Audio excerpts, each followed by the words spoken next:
Lukas 19 ayat 1 sampai 10. Mulai dari pria ayat 1, wanita ayat 2, demikian seterusnya sampai ayat yang ke-10 kita baca. 1, 2, 3. Yesus masuk ke kota Yeriko dan berjalan terus melintasi kota itu. Di situ ada seorang yang bernama Zakheus, kepala pemungut dan dia seorang yang kaya.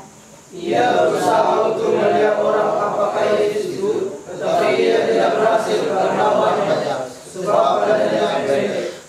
Maka berlalulah ia mendahului orang banyak, lalu memanjat pohon ara untuk melihat Yesus yang ada di situ. Ketika Yesus sampai ke tempat itu, ia melihat ke atas dan berkata, Zakheus, segeralah turun, sebab hari ini aku harus menumpang di rumahmu.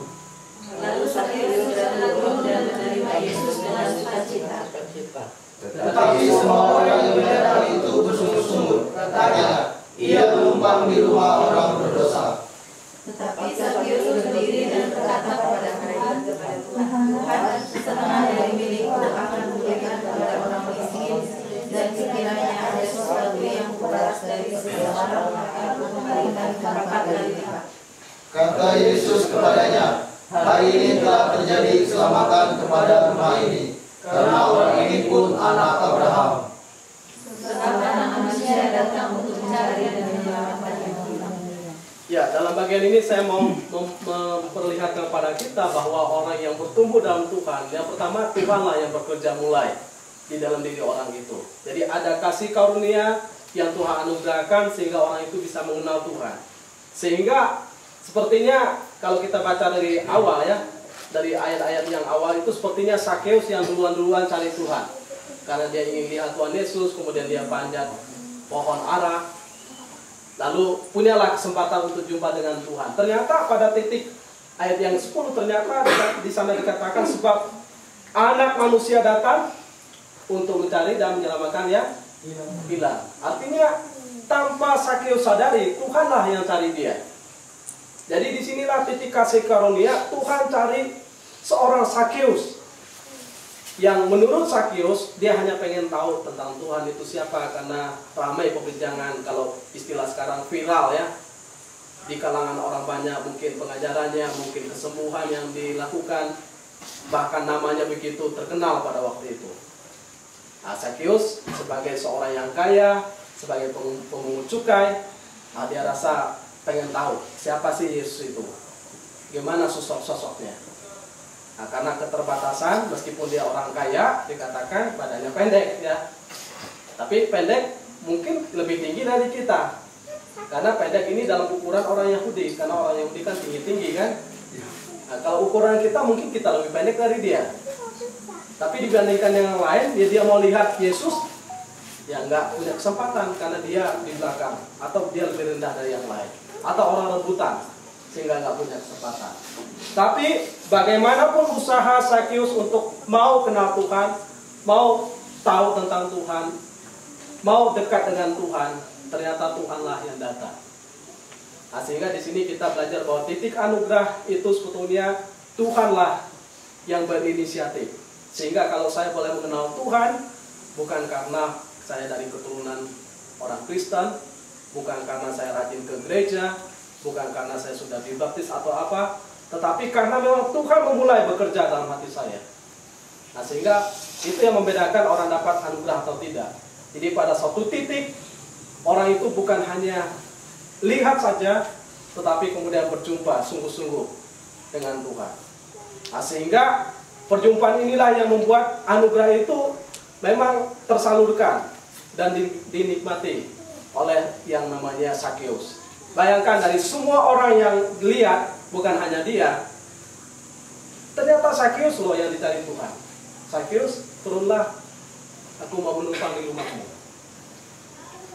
Jadi dari semua orang yang tinggi-tinggi tadi yang menutupi Zakheus, sampai Zakheus harus naik ke pohon ara, dialah justru dicari Tuhan. Nah, disinilah titik anugerah, bahwa ada istilah dari seorang C.S. Lewis berkata, Allah itu seperti dalam tanda kutip anjing pemburu yang tidak pernah lepas atau tidak pernah salah menangkap orang-orang yang menjadi pilihannya. Atau istilahnya yang lain adalah Tuhan itu pecatur yang handal. Jadi dia membuat kita sepertinya kena skak, mau pergi kemana saja kena skak, kena setel ya. Udah nggak bisa lagi, nggak berkutik lagi. Kemanapun kita pergi, ya kalau kita udah dipanggil Tuhan, dipilih oleh Tuhan, ya Tuhan akan berkuasa mengubah hati kita, membawa kita untuk berjumpa dengan Dia. Sehingga kalau kita perhatikan bacaan tentang Sakius ini, jadi dia kemudian waktu Tuhan menumpang di rumahnya, maka dia mengenal Tuhan, bukan hanya melihat wajahnya, tetapi dia mengenal Tuhan. Dikatakan ketika Yesus sampai ke tempat itu, ia melihat ke atas dan berkata, Sakius, segeralah turun, sebab hari ini aku harus menumpang di rumahmu. Nah, kalau Tuhan mau jumpa dengan kita, ya nggak ada yang bisa nolak. Kita hanya bisa berkata, Tuhan, kalau Tuhan datang kepada hidup saya, datang ke rumah saya, dalam hati keluarga saya, ya saya hanya bisa membukakan hati saya bagi Tuhan. Nah, maka di antara kita malam hari ini, ya meskipun mungkin kita sudah lama ke gereja, kita sudah lama melayani, saya ingin mengajak kita, kalau belum membuka hati sungguh-sungguh bagi Tuhan, ya kita memang perlu buka hati untuk Tuhan. Karena itulah kunci bahwa ada nggak kasih karunia yang memang Tuhan anugerahkan pada kita. Kalau ada, berarti kita memang adalah orang-orang yang bersukacita. Lalu berikutnya dikatakan, lalu Sakius segera turun dan menerima Yesus dengan sukacita. Jadi titik imannya adalah ketika dia berjumpa menerima Tuhan Yesus dalam rumahnya, ada sukacita. Jadi sukacita itu ya tentu sukacita yang tidak bisa digambarkan. Maka kalau kita ketemu dengan orang yang baru percaya, ya antusiasnya luar biasa. Dalam hal ini itu dia sangat on fire, sangat terbakar hatinya. Ya. Jadi kalau kita melihat orang baru percaya itu sangat luar biasa, menggebu-gebu, dan memang kasih mula-mula itu luar biasa. Nah, saya ingin ingatkan bahwa kalau kita sudah percaya dengan Tuhan sungguh-sungguh, sudah mengenal Dia, harusnya kita sama seperti Sakius, kita bersukacita karena kita memang sudah mengenal Dia, hidup di dalam Dia. Sehingga pengenalan akan Tuhan itu nggak boleh menjadi pengenalan yang kosong, yang hanya basa-basi, tetapi harus pengenalan yang dalam, makin hari makin dalam, makin hari makin dalam, membuat kita memaknai bahwa memang hidup bertuhan itu adalah sesuatu yang sangat indah bagi kehidupan kita. Jadi dalam pengenalan akan Tuhan Yesus, orang itu akan menerima Dia dengan sukacita. Ya, ada suatu komitmen di dalam diri seseorang. Ya, kalau kita perhatikan ya, kalau orang sungguh-sungguh terima Tuhan, ada suatu buah, ada suatu perubahan dalam hidupnya. Waktu kita lihat ayat yang ke-8, tetapi Sakius berdiri dan berkata kepada Tuhan, ya Tuhan, setengah dari milikku akan kuberikan kepada orang miskin, dan sekiranya ada sesuatu yang kuperas dari seorang, akan kukembalikan 4 kali lipat. Kenapa dia berkata seperti itu? Karena dia seorang pemungut cukai. Mungkin paradigma orang, dia seorang yang memeras. Maka orang Yahudi menganggap orang berdosa itu penyamak kulit, pemungut cukai, siapa lagi? Para gembala. Jadi 3 orang ini dianggap orang yang berdosa, orang yang hina, yang kelasnya selalu diremehkan. Atau orang-orang Samaria dianggap kelas yang tidak menjadi bagian dalam keselamatan. Yang menarik bahwa dalam bagian ini ketika dijumpa dengan Tuhan, bukan hanya bersukacita, tapi ada suatu komitmen dan perubahan hidup. Ya mungkin selama ini dia memeras orang, tapi ada komitmennya, Tuhan, setengah dari milikku akan kuberikan kepada orang miskin, dan sekiranya ada sesuatu yang kuperas dari seseorang, akan kukembalikan 4 kali lipat. Jadi perubahannya signifikan. Mungkin dulunya justru memeras orang miskin, memperdaya orang miskin, tapi sekarang dia peduli terhadap orang miskin. Dulu memeras orang lain, begitu rupa, Sekarang malah dikatakan kalau ada orang kuperas akan kukembalikan 4 kali lipat. Artinya siapa yang rugi? Dia yang rugi. Ini suatu perubahan yang luar biasa, dan kita belum pernah dengar ada orang yang korupsi kemudian mengembalikan 4 kali lipat kan? Atau orang mencuri 4 kali lipat dikembalikan. Kalau itu yang terjadi, ya luar biasa ya. Kepada kami lain dia memeras kita lalu dikembalikan kepada kita. Haleluya, ya kan? Orang menipu kita lalu dikembalikan kepada kita. Maka kita perlu berdoa supaya yang berbuat dosa seperti itu bertobat lalu dikembalikan kan, yang diperas daripada kita.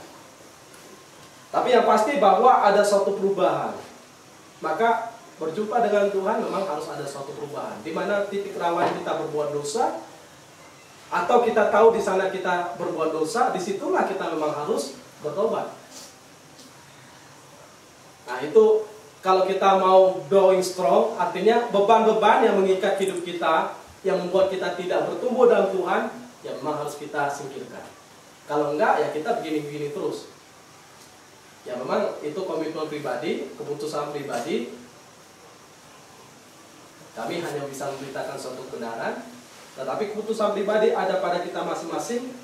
Kalau memang kita rawan di sana, sehingga ada seorang yang berkata dalam bukunya, kalau kita rawan misalnya dalam melihat barang orang lain kemudian kita berniat mengambil, ya jangan ada di situ. Segeralah lari daripada situ. Atau kalau kita memang sering melakukan hal itu, ya kita harus bertobat dari situ. Ya karena kita mau supaya makin hari makin bertumbuh di dalam kehidupan yang menyukakan hati Tuhan. Jadi tanda perubahan, tanda perjumpaan orang dengan Tuhan itu, atau pengenalan orang akan Tuhan itu, ya ada perubahan hidup sehingga dia menjadi orang yang strong. Lalu berikutnya adalah ya orang itu akan memakai hidupnya bagi satu titik apapun yang dikerjakan, dalam keluarga, dalam pelayanan, dalam pekerjaan, dalam studi. Titik kita satu yang tertinggi, Tuhan ditinggikan, Tuhan dimuliakan. Sehingga Petrus berkata di dalam bacaan kita tadi, bertumbuhlah dalam kasih karunia, ya dalam keselamatan yang Tuhan berikan kepada kita. Bertumbuhlah dalam pengenalan akan Tuhan, sehingga kita mengikis habis segala kesalahan kita, kita membuangnya jauh-jauh, kita berkomitmen dengan suatu perubahan hidup. Tapi dia berkata dalam pengenalan akan Tuhan kita Yesus Kristus, ya kan? Kemudian baginya lah kemuliaan sekarang dan sampai selama-lamanya. Jadi titik perubahan hidup itu harus mencapai satu titik yang tertinggi, yaitu Tuhan dimuliakan.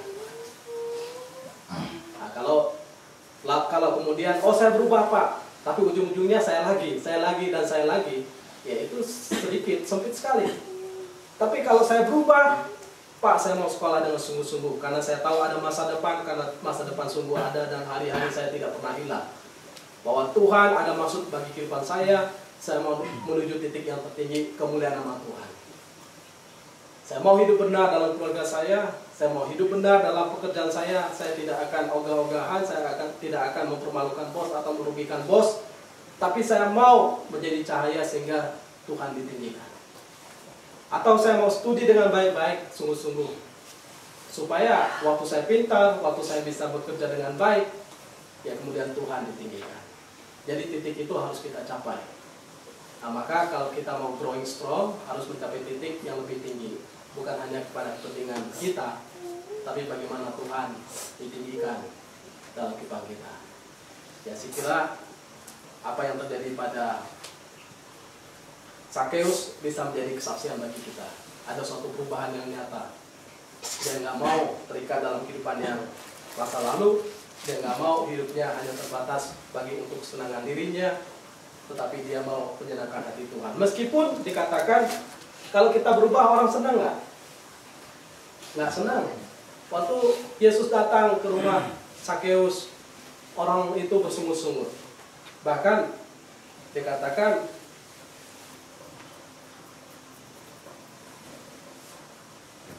dalam bagian yang kita baca di ayat yang ke-7, tetapi semua orang yang melihat hal itu bersungut-sungut, katanya ia menumpang di rumah orang berdosa.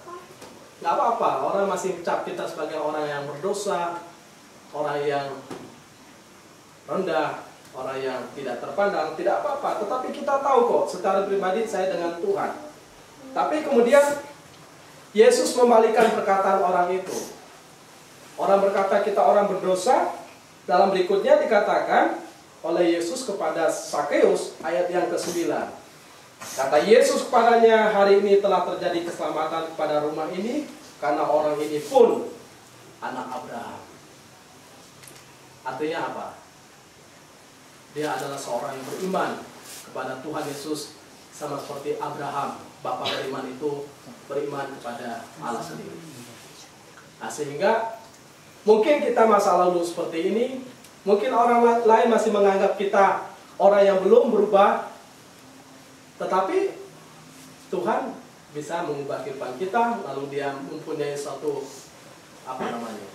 statement yang berbeda daripada perkataan orang lain terhadap kita.